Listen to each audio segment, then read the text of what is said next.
We all yearn for the perfect companion, but what lengths would you go to find that person?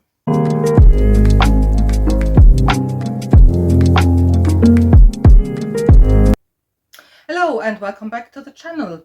I'm sitting next to another pile of books, which of course means only one thing. We're looking at another theme in fantasy and science fiction literature. So for today, artificial bodies, and especially female artificial bodies. So what's our fascination with artificial bodies?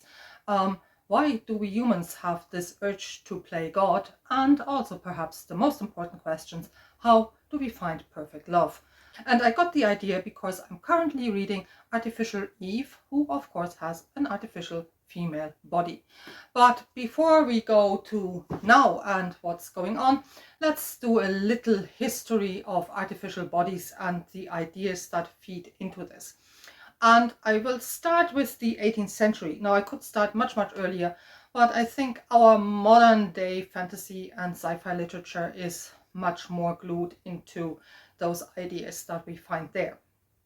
And also there is no other century than the 18th century that is so obsessed with this idea of automata and clockwork devices.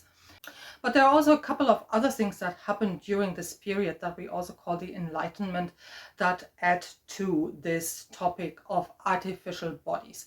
Like, for example, in philosophy, we have Julien Offray de la Métrie with his book L'Homme Machine, Man a Machine, from 1747, who basically proposes that we work like clockwork. God, as the supreme creator, has wound us up and set us onto our way through life, and at some stage the mechanism will wind down and we will die. We also have education, and especially Jean-Jacques Rousseau with his ideas that he has in books like Emile, where he basically tries to convince us that education can create a better human. Maybe not a perfect human, but definitely a better human.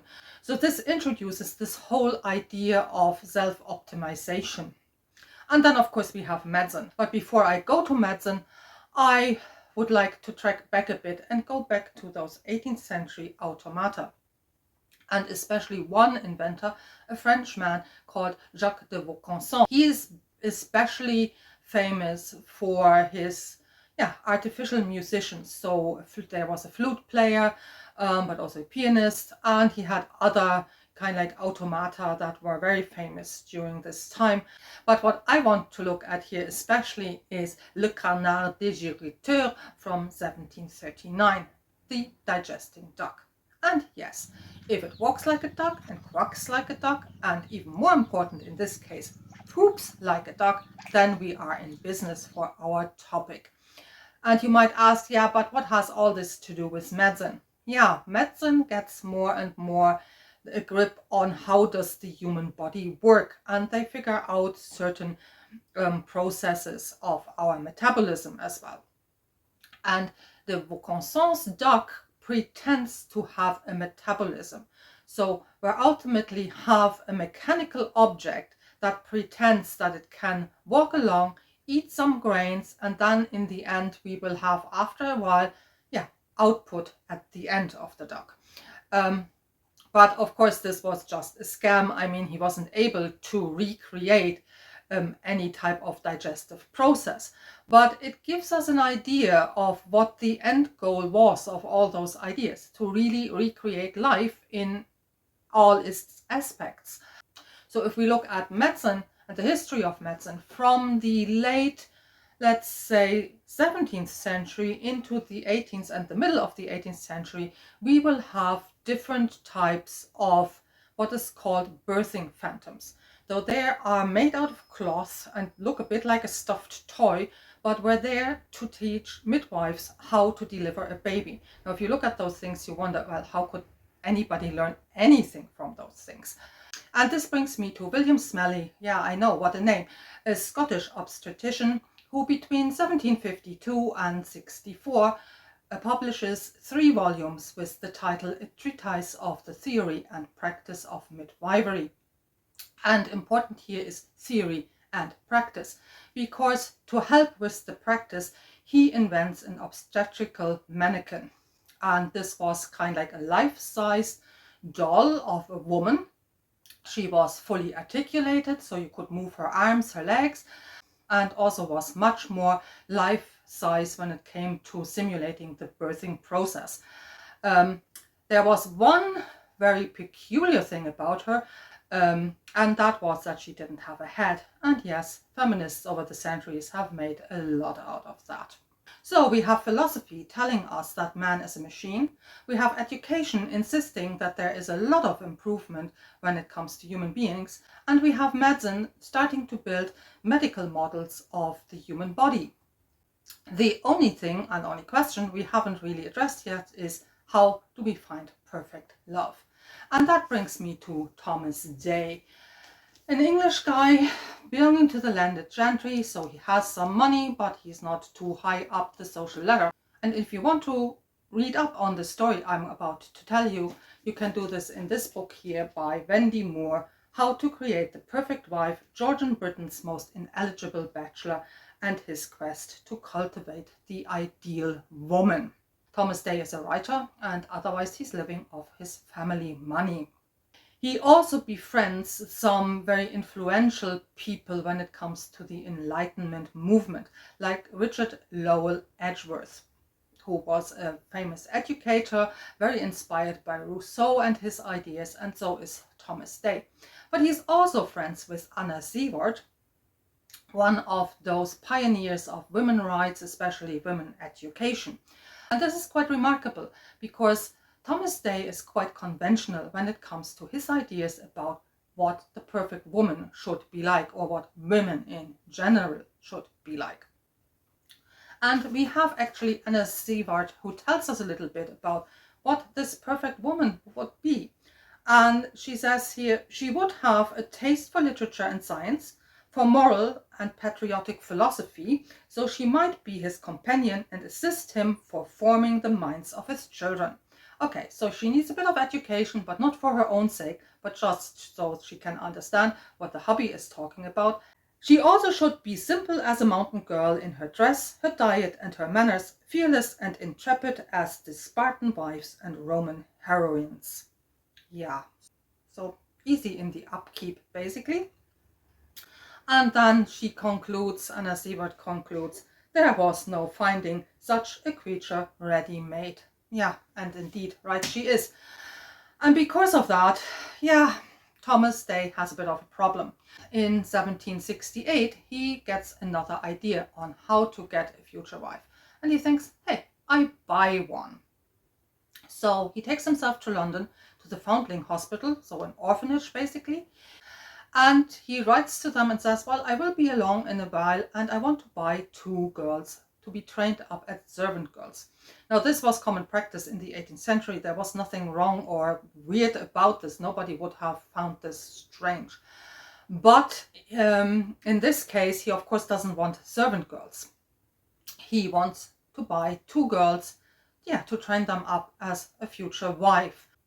And yes, this is exactly what he does. He buys 2 girls, aged 11 and 12 respectively, takes them over to France, gives them the education he thinks is necessary, then comes back to England, where he finds some rural retreat, and he gets away with this. But it also shows us, yeah, the ideas that were around already in that time on how we want, yeah, not just a perfect human, but man wanting a perfect wife.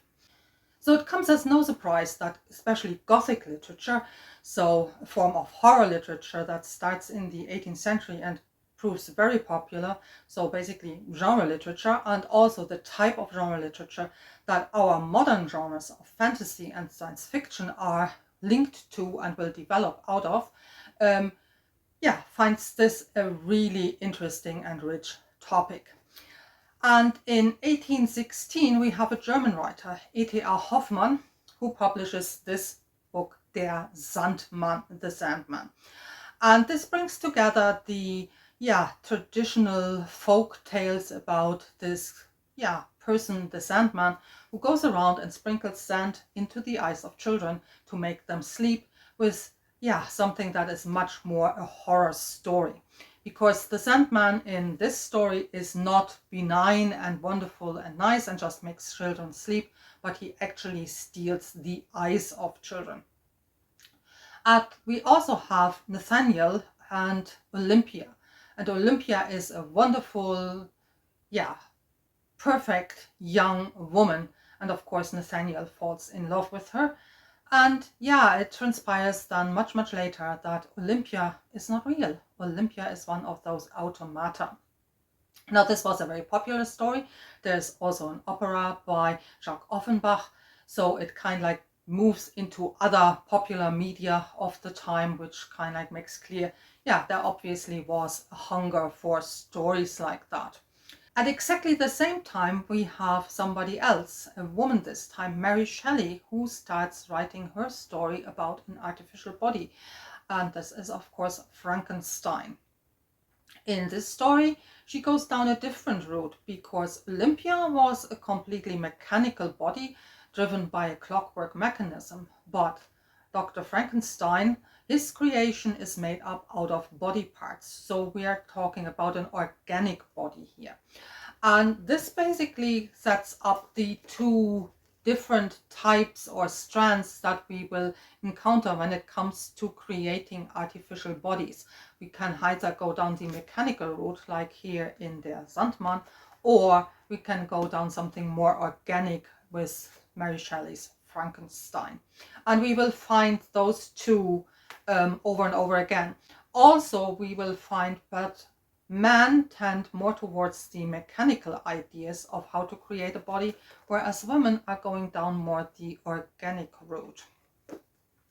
Now, this all resurfaces big time again, much closer to our time, and which would be forerunners to stories like the one I'm reading at the moment, Artificial Eve. And this is the 1960s and 70s.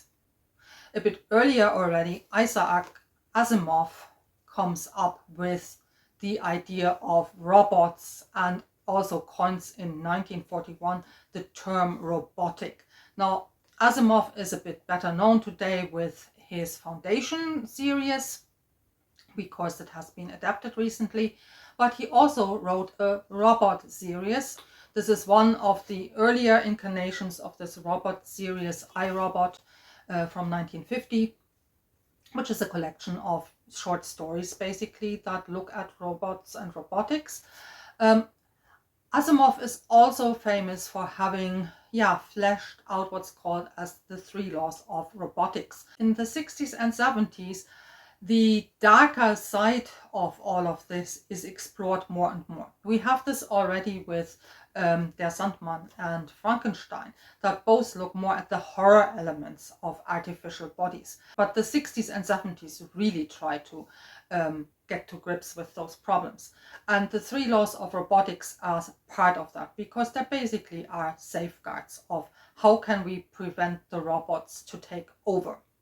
The 3 laws postulate that a robot should not harm a human, that the robot has to obey orders and commands, but only if they're not violating the first law. So you shouldn't be able to give a robot the order to harm a human. And the robot also should protect his or her own existence. And again, only if this doesn't violate the first and the second law. Now, robots become very, very popular during this time. There are loads and loads of stories. I just will give you one more example, and this is this novel here by Adam Wisniewski-Snurk, just called Robot. It's from 1973. Adam Wisniewski-Snurk is a Polish author, and it kind of like has similar ideas that Asimov has as well, about a robot where one doesn't really know, is this a machine, is this human? There are also other, more Gothic elements, like the doppelganger motif that he explores with this novel. But it's very, very much in this vein of Isaac Asimov and his ideas about robots and robotics. But it's also the time where we're going back to female artificial bodies. And one of the, or better, 2 novels of the time is Lawrence Durrell, Tunc and Nunquam. So this is a duology. Tunc means now and Nunquam means never, and they're derived from a quote by Petronius, which is aut tunc aut nunquam, it was then or never. And here we encounter three main characters. We have Felix Charlock, Justine Merlin and Yolante. And yeah, in the first novel, Tunc, it's basically mostly the story of Felix and how he's hired by Merlin Corporation. They have created a computer called Able, and yeah, Felix is more or less dealing with this entity Able, and this is what mostly the first novel is about. But we're also introduced to Yolante. Yolante is a singer, performer, and she is contracted also to Merlin Corporations. And this is what those novels kind of like try to explore more and more, the contractual affiliations and how they bind people and what they demand of people. Both novels are very much indebted to the 1960s. Tunc was published in 1968, and yeah, the Paris worker strikes of this time, but also the student revolution of this time is definitely a background and backdrop to both of those novels. But in the second novel, Nunquam, we are actually exploring again this idea of creating the perfect female, the perfect woman, because Julian Merlin, the ultimate wizard from the Arthurian legends, so Durrell definitely read his fantasy novels. He falls in love with Yolante, but Yolante actually dies during the first novel, and he wants her back. But he doesn't just want Yolante back, he wants a more perfect version back. And this is what the second novel is about, creating this perfect woman. And when we kind of like read the blurb on the back, and this is actually an edition from, I think it's from 1970. From the 1776. And if we read the blurb on the back, it's just fabulous. I don't think that something like this would go on the back of a book these days. So talking about Yolante, it says, the results is astonishing. A robot that can talk, flirt, fornicate, and philosophize.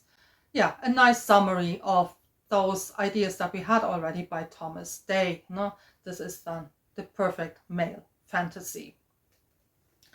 But there are also more and more women writers, and one woman who explores this idea of creating an artificial female is Angela Carter with her novel The Passion of New Eve from 1977. This is again a novel that is very much of its time. The writing style is almost psychedelic in parts, so it's very hard to actually sum up what is actually happening in this novel. It's partly like a road trip that's involved, but also one in parts actually very horrific scene where a man is surgically transformed into a woman and then brought back into the world. So again, we have this split. On the one hand, we have somebody like Lawrence Durrell, who is going down the whole idea of a mechanical woman and a mechanical body. And then we have Angela Carter, who has much more organic ideas on how to create this female body. It's also interesting that she refashions a body that's already there, a male body, into a female body.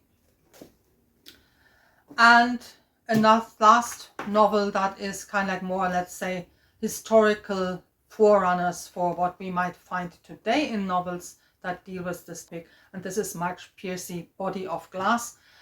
I think in the States this was released under the title He, She and It. In this we have two timelines and two stories that then are connected. One is that we start in the 1600s in Prague with the story of the golem, And then we switch to future America, and yeah, like a colony compound where people are living, and yeah, a cyborg entity that is part of this compound and that is there to guard this compound. This novel was hailed because this body is neither male or female. So Marge Piercy's novel is an early example of the creation of a non-binary body, and that at the time was quite revolutionary. If we look at today, we can find this idea of a body that's artificially created and female bodies that are artificially created. But we also find that the more we have medicine advancing, also the more we have computer science, cognitive science advancing, the more the idea of how those bodies are created changes. And this brings me to the next example, The Echo Wife by Sarah Gailey. In this we have Dr. Evelyn Cadwell, and she is a geneticist. And what she does is she clones bodies. And those clones are predominantly used in the novel to harvest organs, for example. But although the clones, they have no rights and they're considered property. And the other level we are exploring is, the age-old question of love and how to find it. Because Evelyn's husband seems to get a bit disenchanted with his life, and he uses his wife's technologies to actually clone his wife. So he basically does a genetic copy of his own wife and then has a love affair with her. And yeah, of course, that poses all types of questions. And my last example is the Nexus trilogy by Ramesh Nam. Ramesh Nam starts out as a computer scientist, and the novel is really indebted to this, or the trilogy is really indebted to this, because this starts out in the first volume, Nexus, as a novel about nanotechnology and a nano drug that will enable humans to connect their brains and connect their minds and create something like a hive mind. But we're also introduced already in this first novel again to a scientist, a medical scientist, in this case Sun Yong-shu. She's Chinese, and during the first novel, she actually dies, but she manages, and this is where the whole computer science aspect comes in, she manages to upload her brain basically into a computer. But unfortunately, this computer is property of, or the server she kind of like finds herself on then is property of the Chinese government. And this causes all types of problems because they want, of course, the prime scientist, but the prime scientist doesn't want to spend the rest of her life as an upload. But Sun Shu also has a daughter called Ling, and this is basically the last novel, Apex. And she manages to convince her daughter to free her.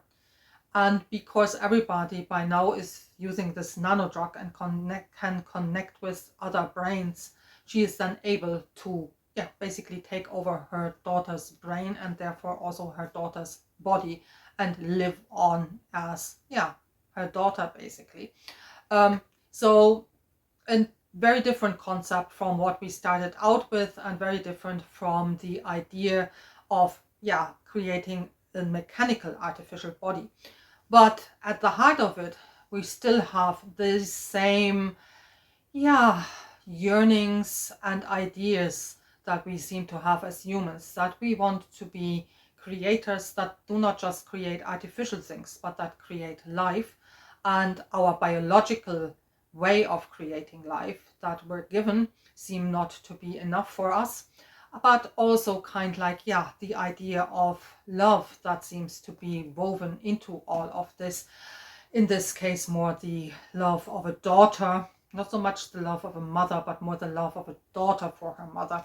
which then kind of like has all types of problems as well.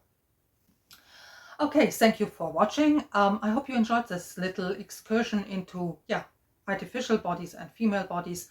And till the next video, all the best and happy reading.